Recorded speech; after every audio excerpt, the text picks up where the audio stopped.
আসসালামু আলাইকুম সবাইকে। স্কুলে পড়াশোনা করা বাচ্চা কাচ্চা ঠিক বলবো না। আমার স্নেহের ছোট ভাইয়েরা। আজকে আমি তোমার সাথে নির্দেশনামূলক কথা বলতে আসছি কাইন্ড অফ এমন না। আমি আসলে লিটারেলি কথাবার্তা বলবো একটা জার্নি নিয়ে। সে জার্নিটা হচ্ছে তুমি এভারেজ স্টুডেন্ট থেকে টপার কিভাবে হইতে পারো। এখানে একটা সূক্ষ্ম শুভঙ্করের ফাঁকি আছে। সেটা হইল টপার আর নার্ড সেম জিনিস না। অনেকে আবার নার্ড জিনিসটাকে গ্লোরিফাই করতে পারে বা নার্ড জিনিসটাকেই নিজের ফার্স্ট চয়েস, ফার্স্ট প্রায়োরিটি হিসেবে ভাবতে পারে। বর্তমান সময়ে আসলে কোনো কিছুই অসম্ভব না। জেন জি এর পরে আলফা, বিটা, গামা যেই আসুক না কেন, একেক সময় একেক ধরনের ট্রেন্ড চেঞ্জ হইতেই পারে। আমি সেই সব আলাপে যাব না। কারণ at least math and science নার্ডের কথা তো তুমি শুনে রাখছো। তো কাজী রাকিবুল ভাই তো নিজেকেই মানে নার্ড হিসেবে ধরো যদি পরিচয় দিয়েও থাকে, সো বাদ কি উনার লাইফ কোন পুরুষ মানুষের আসলে ড্রিমড লাইফ না কাইন্ড অফ, তাই না? Okay, whatever it is. But topper আর নার্ড জিনিসটা সেম না। এটা কেন বলতেছি, যারা টপার হয় এরা নট অনলি পড়াশোনায়, শুধুমাত্র পড়াশোনাতেই টপার হবে এমন না। পড়াশোনা প্লাস আনএকাডেমিক সব কিছু। আনএকাডেমিক সব কিছু বলতে আনএকাডেমিক যা যা কিছু সমাজ স্বীকৃত, যা যা কিছু বৈধ, যা যা কিছু তোমার জীবনে ভ্যালু অ্যাড করতে পারতে, এরকম সব কিছু। যেমন আমি আমার বেসিক সিম্পল কথা বলি, যা যা আমি কমপ্লিট করছিলাম। আমি স্কুলে থাকতে ক্লাস নাইনে যখন ছিলাম, সায়েন্স নিলাম, তখন আমাদের স্টুডেন্ট ক্যাবিনেট নির্বাচন হয়েছিল। একেবারে ওই বছরই শুরু হয়েছিল, স্টুডেন্ট ক্যাবিনেট নির্বাচন হয়েছিল। তো স্টুডেন্ট ক্যাবিনেট নির্বাচন হয়ে সর্বোচ্চ ভোটপ্রাপ্ত মানুষই ওখানকার যে সংসদের আসলে প্রধান, তিনি আর কি নির্বাচিত হওয়ার কথা ছিল। তো সেটা আমি হয়েছিলাম। স্টুডেন্ট ক্যাবিনেট নির্বাচন হওয়ার পরে সর্বোচ্চ ভোটটা আমি পাইছিলাম। But there is a thing, আমাদের ক্লাস 10-এর একজন বড় ভাই হয়েছিল, উনি সেকেন্ড হয়েছিল। বাট স্টিল তাকে আমরা যে মানে প্রধান হিসেবে গণ্য করছিলাম, এবং আমি সাংস্কৃতিক বিষয়ক জায়গার ভিতরে গেছিলাম। যাই হোক, কলেজ লাইফে থাকতে আমি ডিবেট ক্লাবে মানে জিএস ছিলাম। হ্যাঁ, কলেজ লাইফে আমরা ডিবেট ক্লাবে। আচ্ছা, তো জাস্ট যেই সকল বিষয় আশয়গুলোর প্রতি আমার আসলে বেশি ইন্টারেস্ট আছে, আমি সেই সকলগুলোর কথাই মেইনলি বলতেছি। ডিবেট ক্লাবে ছিলাম, কালচারাল ক্লাবেও ছিলাম। হ্যাঁ, তো কালচারাল ক্লাবের ভিতরে এখন বললো না যে ভাই আপনি গান গান, আমি তো আর গান গাইতে পারি না। আমি গান গাওয়া শুরু করলে তো তোরা থাকবেই না। ওকে, আচ্ছা, পড়াশোনার দিকটা একটু দেখি ওদিকের কি অবস্থা। কলেজে উঠে আমি যখন প্রথম পড়াশোনা করতে গেছি, তখন আমি ফার্স্ট অফ অল টিচারদের বইয়ের নামই জানতাম না, যে কোন কোন স্যারের কোন কোন বই পড়তে হবে। এমত অবস্থায় আমরা মানে হাফ ইয়ারলি এক্সামের ভিতরে অনলি 7 জন পাস করছিলাম। পাস, ভালো করে বুঝো, হাফ ইয়ারলি পরীক্ষায় 7 জন পাস করছিলাম, আমি হয়েছিলাম তার ভিতরে সেকেন্ড। আচ্ছা, সো আমি বলতেছি না, আমাকে গ্লোরিফাই করতেছি না যে আই এম দ্য টপার, এমন মোটেও না। আমি জাস্ট তোমাকে এই বেসিক জিনিসটা বুঝাইতেছি বা দেখাইতেছি। দেখো, একজন টপার মিনস ও সবকিছু জানে, সবকিছু দেখে, সবকিছু বোঝে। তুমি আমার কথা এতদূর পর্যন্ত যদি শুনে থাকো, তাহলে তুমি আমাকে পছন্দ করো অথবা ঘৃণা করো না কেন, কোনো না কোনো দিকে তোমার হয়তো বা ইচ্ছা হয় যা আমি ভাইয়ার কথা শুনবো। যা আছে, ভাইয়া যেরকম ভাবে কথা বলেন, ভাইয়া যেমন ভাবে জীবনযাপন করেন, বা যেমন ভাবে উনি ওনার একাডেমিক লাইফটা গেছে, একাডেমিক লাইফটা সেটা আমিও চাই, আমিও ইনশাল্লাহ কমপ্লিট করব। হতে পারে, আমি বলতেছি না সবাইকে এরকমই হতে হবে। আমার থেকে এইখানে আমার স্টুডেন্ট, আমি একেবারে গ্যারান্টি দিয়ে লিখতে পারি, হাজার হাজার গুণ ভালো করবে, আমার বিশ্বাস। তুমিও পারবা সেটা, তুমিও স্টুডেন্টটা হইতে পারো। অনেক আলাপ করলাম, চলো একটু বুঝি যে আমাদের অ্যাভারেজ থেকে এই টপার হওয়ার জার্নিটা কেমন। আমাদের সবটা মিলাইতে হবে, জাস্ট পড়াশোনার ভেতরে না, আউট অফ দ্য বক্সে থাকতে হবে, সেগুলোকেও কমপ্লিট করতে হবে। আমরা সবসময় কাম ব্যাক দিয়ে দিতেই ব্যস্ত থাকি যে আমার সিলেবাস কবে শেষ হবে। সেই চিন্তার পরে যে এটা আজকে আমরা চিন্তা করতেছি যে না, আমরা অ্যাভারেজ থেকে টপার হব, অর্থাৎ নট অনলি পড়াশোনা বাট অলসো আনএকাডেমিক যা কিছু আছে, আউট অফ দ্য বক্স যা কিছু আছে, ক্রিটিক্যাল থিঙ্কিং থেকে ক্রিয়েটিভ রাইটিং যা কিছু আছে, সব জায়গার ভিতরে আমি একটা আমার সাক্ষরতার ছাপ রেখে আসবো। জাস্ট এমন যেন আমার জীবনটা না হয় যে আমি জন্মাইলাম, আমি বললাম একটা সিঙ্গেল কোনো মানুষের উপকারে আসতে পারলাম না, এমন যেন না হয়। ওকে, আচ্ছা, একটা কিছু পার্থক্য দেখি আমরা, যে পার্থক্যগুলো আমি কষ্ট করে লিখে রাখছি, একটু দেখি।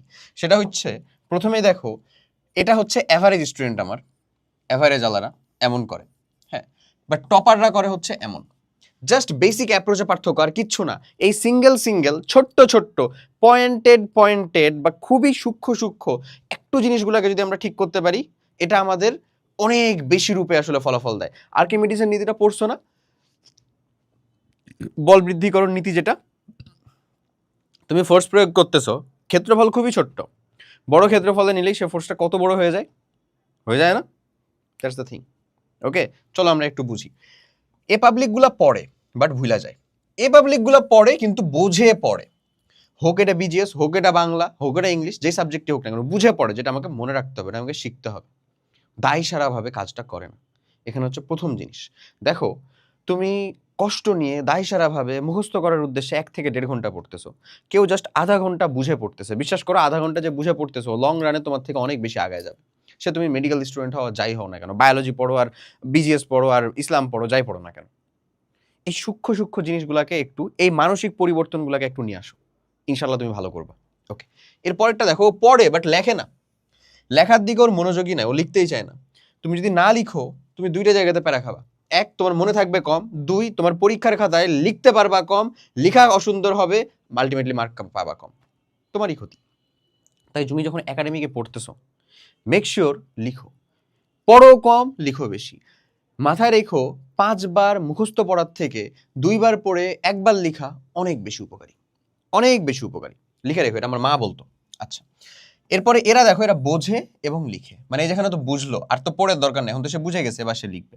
এরা পড়ে বাট প্ল্যান নাই, কোনো মানে সম্পূর্ণ আনপ্ল্যান্ড ওয়েতে পড়ে, কালকে পড়া আছে পড়ে ফেললো এমন। এটা যে প্ল্যানের বাইরের এমন না, মানে ধরো ধীপ করেও দেখা যাচ্ছে আনন্দ পাঠ পড়তেছে তো পড়তেছেই, বাংলা পড়তেছে তো পড়তেছেই, ফিজিক্স যের পরীক্ষা 2-3 দিন 4 দিন পরে আছে, ম্যাথ পরীক্ষা আগে, ও ফিজিক্স পড়তেছে, এখনো ফিজিক্সের হোমওয়ার্ক করতেছে, স্যার মারবে ভেবা।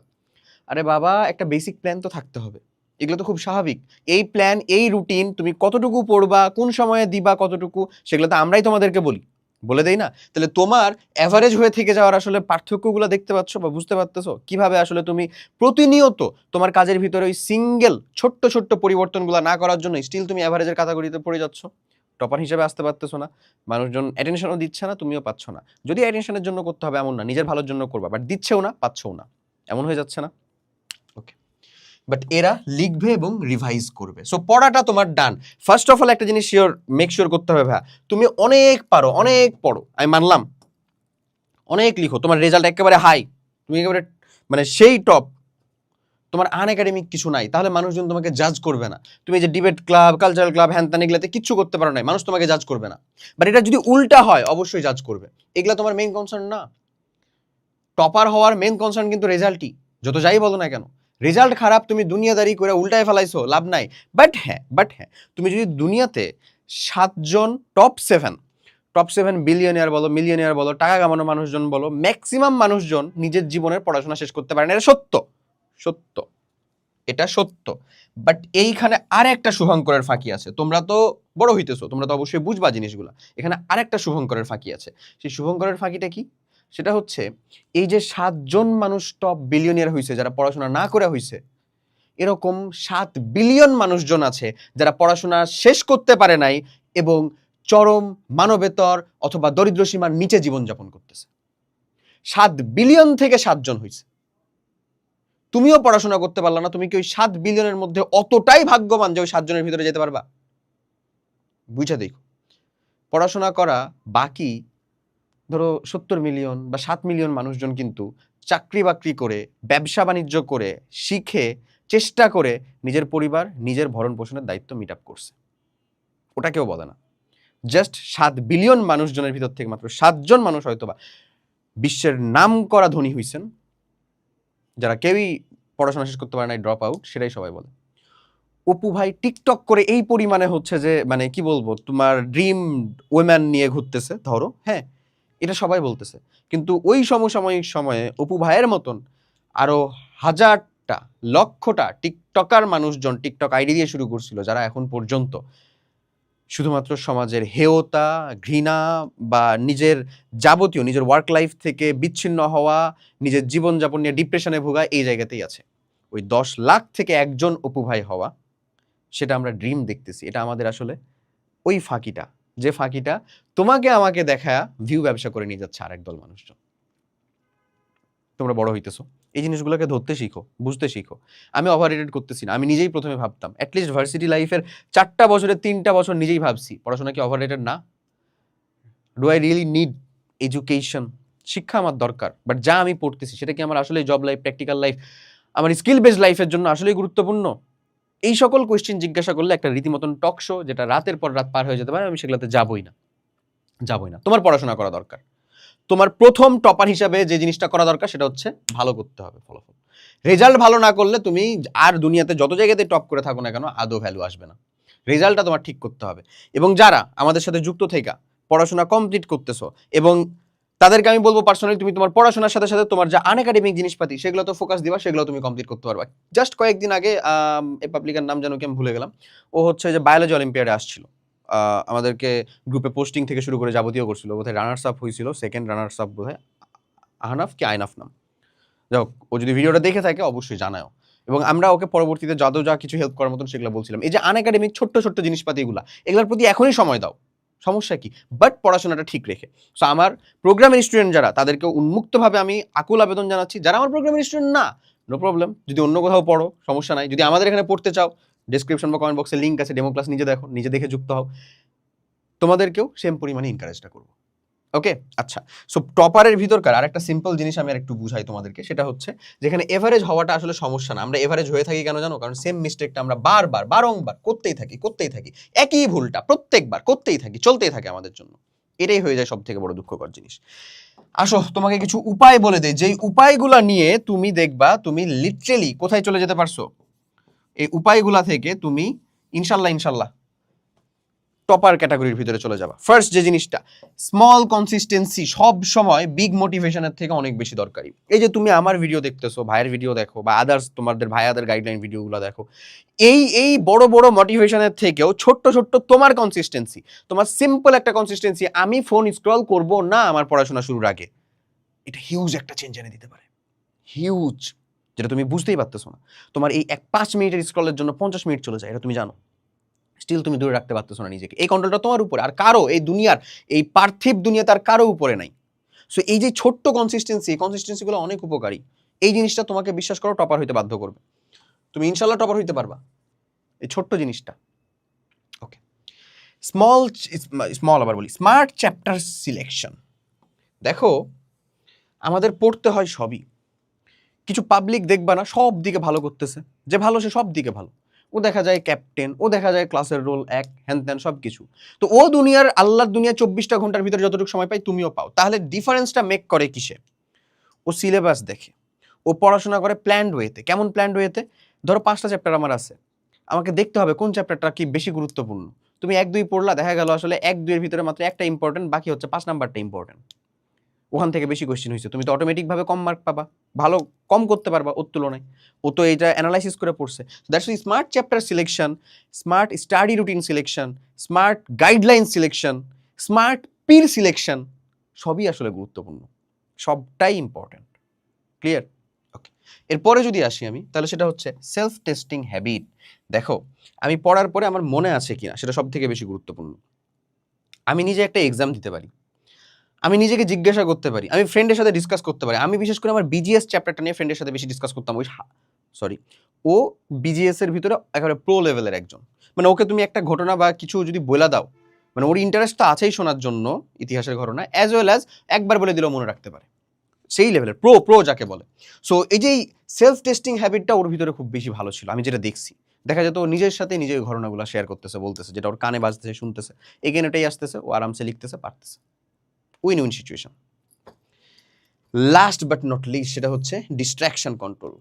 এই বর্তমানে জেন আলফার সময়ে ডিস্ট্র্যাকশন কন্ট্রোল করতে পারা যে কতটা বেশি জরুরি।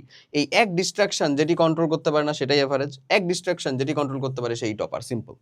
Simple, just make sure social media, Facebook, mobile, YouTube, reels, what ever it is, তোমার ডিভাইসটা যেন তোমাকে কন্ট্রোল না করে, এটা যেন তুমি কন্ট্রোল করো।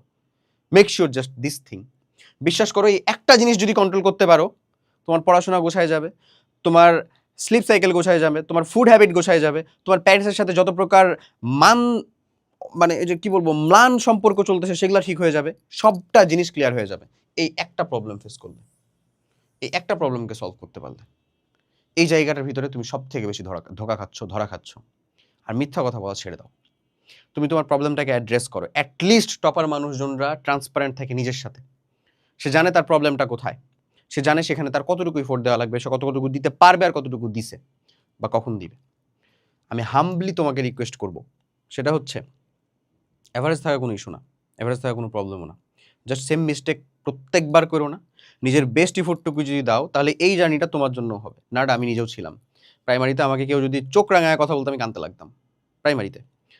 পরে টাইম তো চেঞ্জ হয়, বাচ্চা কাচ্চা তো থাকে, বাচ্চা তো ধীরে বড় হবে এমনই হবে। সো আমি শুরুর দিকে বোধহয় আমার এই জীবনের মেলা কল্পনা করছি। আসলে আমি এত মানে এমন কিছুই বলতেছি না যে আমার লাইফটাকে তুমি আইডল হিসেবে ধরবা। কক্ষনো না। তুমি এর থেকে বেটার করবা। আমি গ্যারান্টি দিচ্ছি। আমি গ্যারান্টি দিচ্ছি। এতটুকু বিশ্বাস করি তোমার উপরে। জাস্ট সেই বিশ্বাসটুকুর মান রেখো। তোমার প্যারেন্টসরা বিশ্বাস করতেছে তোমার উপরে। জাস্ট সেটুকুর মান রেখো। ইনশাআল্লাহ তাহলেই হবে। আশা করি বুঝছো। সো কিছু কনটেন্ট আর কি থাকেই যে কনটেন্টগুলোর ভিতরে তোমাদেরকে সোললি মোটিভেট করতে চাই আমরা। যে মোটিভেটেড হও। বোঝো। তুমি কোন পজিশনে আছো সেখান থেকে আরো বেটার করা কিভাবে পসিবল। সো এই জিনিসগুলোর অংশ মানে তুমি যদি বেটার হইতে পারো সেটার অংশ হতে পারে আমি আশিকুল ইসলাম খান, এই ইনফিনিটি স্কুল সবাই অনেক অনেক কৃতজ্ঞ থাকবে তোমার প্রতি আজীবনের জন্য। সো আশা করি বুঝতে পারছো আজকের কন্টেন্টের আলোচনা। দেখা হবে নেক্সট কোনো একটা কন্টেন্টে। তোমার যদি কোনো প্রকার প্রবলেম তুমি ফেস করে থাকো ডু কমেন্ট, নিচে কমেন্ট করে জানাও। আমাদের চ্যানেলে যদি নতুন হয়ে থাকো তাহলে অবশ্যই সাবস্ক্রাইব এবং নোটিফিকেশন অন করে রাখবা। পেজে দেখে থাকলে অবশ্যই পেজে ফলো দিও। দেখা হবে নেক্সট কোনো একটা ভিডিওতে। টিল দেন আল্লাহ হাফেজ, আসসালামু আলাইকুম।